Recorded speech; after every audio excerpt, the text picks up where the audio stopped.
this was an article which I spotted, which is more of a kind of like an editorial article rather than a news article. But a journalist wrote about people misgendering her dog, and this does happen a lot, particularly if you have a female dog. And it got me thinking all about the whole role of dogs and gender. So her complaint is that when you meet a dog in the park or when you're talking to an owner, they naturally assume that dogs are male. That is always the first assumption. They will say, how old is he?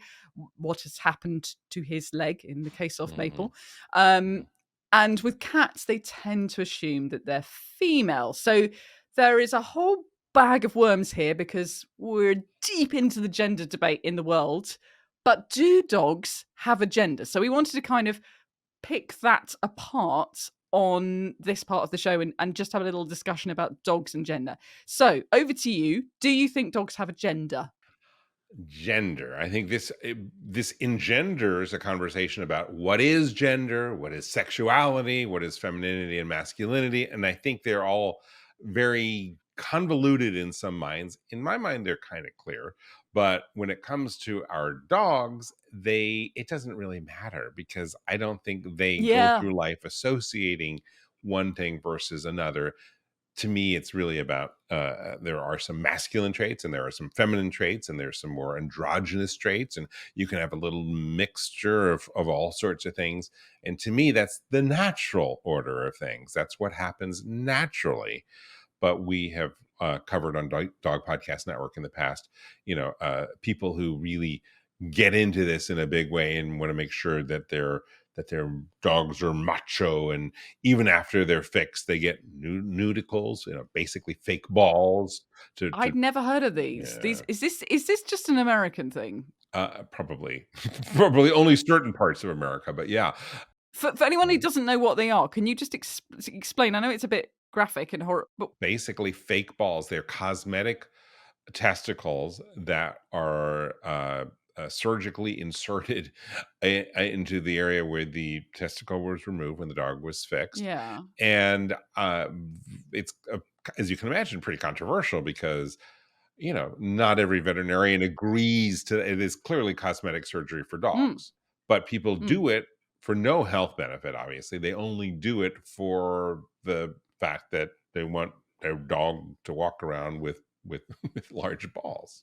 But this then wanders into this whole idea of people using dogs as kind of props to display their own gender identity, essentially. And this is Yeah, so you're talking about men and their muscly big dogs who are strong and machismo. Yeah, threatening. Yeah, yeah, yeah, yeah. with like spiked collars, right? Yeah.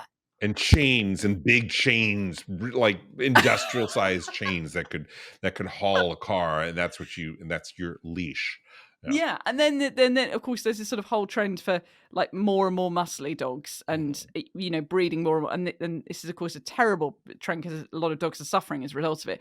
But on the other side of things, you've then got a certain type of woman who likes to have a very feminine looking dog, Mhm. and they will have a sparkly collar, and they'll have a pink leash, and you can literally get tutus for dogs. And I've seen, and handbag dogs, of course, seen as very feminine, Mhm. even, so it is a really interesting thing. And I did look up, you were raising the question of what is gender, and I looked it up because I wanted to be clear about it. But gender, according to the definition, is typically referencing social and cultural differences. So it's Mm. not what you're born as, it is how you present to the world. And a dog does not alter its own appearance in order to be more, humans put that upon them, Right. but they don't. They may rub themselves in some dirt or even better smelling stuff, but they're not really doing it for any gender identification.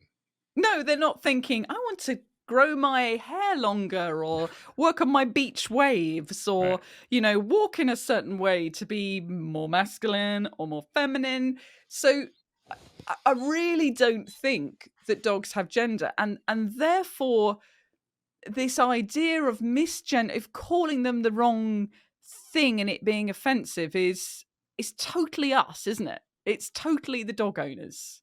I think so. I think we project a lot of things on our dogs, including some of our own inappropriate ideas about gender, feminism, masculism, machismo. Yeah. Yeah. And Yeah. these are expressions because this goes to one of my biggest pet peeves, pun intended, dressing up dogs in the first place. Unless your dog really needs to be warm because you live in a very cold place, I'm just not a big fan of costumes for dogs. So the conclusion to all of this is dogs don't have a gender. They have a sex, but they don't have a gender. And this is something we put upon them. And so therefore, the whole misgendering thing, just get over it. Yeah, those British newspapers. What's he talking about?